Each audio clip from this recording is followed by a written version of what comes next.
hutang piutang itu akhirnya membawa sengsara, tetap membawa sengsara hutang piutang itu, walaupun kelihatannya lancar ya, tetap membawa sengsara.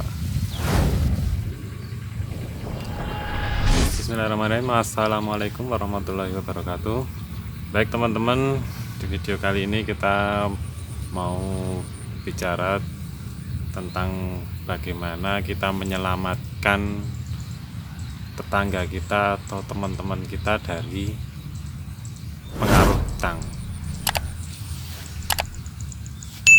Karena hutang itu sendiri itu sudah menjadi seperti kebudayaan ya, di setiap tempat, di setiap barang, di setiap sisi itu rata-rata ada kredit. Bahkan di dompet-dompet itu yang pada umumnya itu ada kartu kreditnya, itu juga termasuk hutang. Bahkan di kampung kita juga ada yang namanya hutang, itu kata lainnya arisan. Arisan itu termasuk hutang juga, jadi jangan dianggap bukan hutang arisan itu. Masalah hutang memang di awal itu kelihatannya enak, dapat uang, walaupun itu uangnya yang kita pinjam itu tidak penuh, jadi kelihatannya enak. Jadi untuk penyelamatan atau menyelamatkan teman-teman kita dari sodoran-sodoran hutang atau tawaran hutang, biasanya kita kalau bisa ya teman dekat, paling enggak kan teman dekat kita dikasih sharing sama teman-teman kita, share ilmu tentang hutang, bagaimana akibatnya, bagaimana perjalanannya hutang itu di-share. Walaupun kita tidak pernah hutang, tapi kita baca-bacalah ilmu bagaimana histori atau profil orang yang hutang, jatuh bangun kena masalah hutang. Nah, itu pertama itu. Yang kedua, biasanya untuk lingkungan atau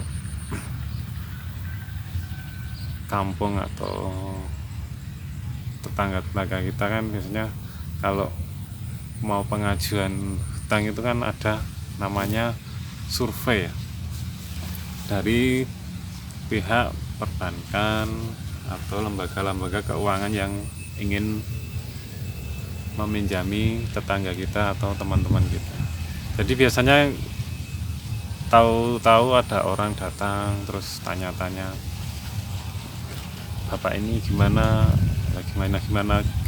gitu, tanya aja, bapak dari mana, kok tanya-tanya ini ya. Biasanya kan memperkenalkan juga, sebelum kita tanya itu sudah perkenalkan, dia perkenalan, saya ini bapak, saya nama A dari lembaga ini atau perbankan ini ya. Biasanya itu kita tunggu aja dia tanya apa.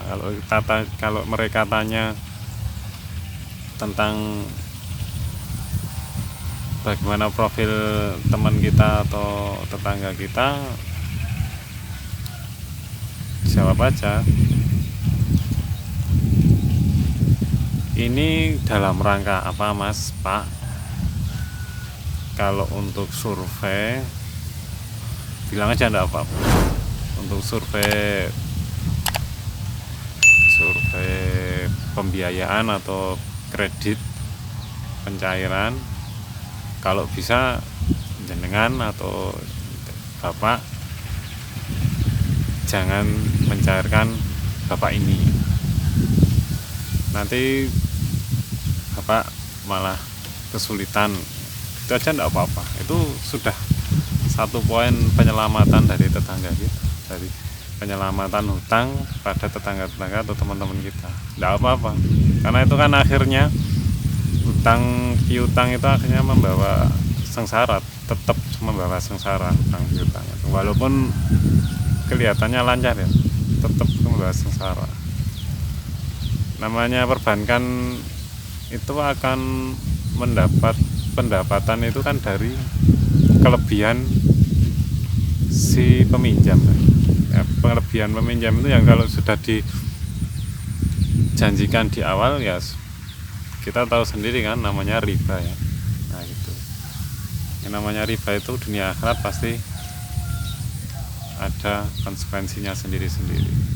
Bahkan itu di dalam hadis qudsi kan menantang perang dari pencipta kita. Nah, gitu. Itu yang kedua. Yang ketiga, kalau kita dimintai saksi tentang utang piutang, segera menghindar atau ditolak dengan tegas, dengan bahasa halus ya, dengan tegas tapi bahasanya halus, nggak keras. Nah, gitu. Sambil kita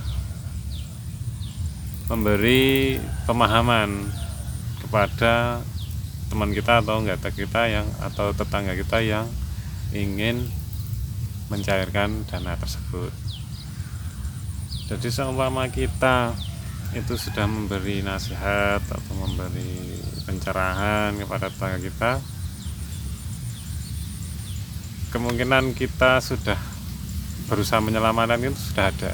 Walaupun kalau kadang-kadang kalau kita sudah memberi nasihat itu kadang ya responnya tetangga atau teman kita itu kadang beda-beda. Ada yang ucap terima kasih, ada yang malah mereka benci sama kita, itu ada juga ya. Responnya kita respon dari tetangga kita itu macam-macam atau teman-teman itu. Jadi kalau umpama yang tahu, benar-benar tahu, itu bahkan mengucapkan terima kasih kepada kita, soalnya kita sudah menasihati, sudah memberi ilmu atau share ilmu akibat perjalanan hutang sampai pelunasan itu amat sangat menyengsarakan, begitu aja. Jadi kan setiap kali kita ada survei, tolak saja gitu ya. Yang ketiga itu jadi saksi nggak usah mau gitu. Mungkin itu saja untuk pencegahan ya, namanya pencegahan kan akan lebih baik daripada kita membantu. Kalau sudah mereka sudah masuk ke dalam hutang, itu akan lebih baik kita cegah. Kan mencegah mereka menerima pembiayaan atau pencairan dana dari pihak luar itu akan lebih mudah menyelamatkan daripada menyelamatkan mereka yang sudah masuk ke dalam transaksi hutang. Kita mau beri dana untuk pelunasan, kemudian ada perhitungannya gimana?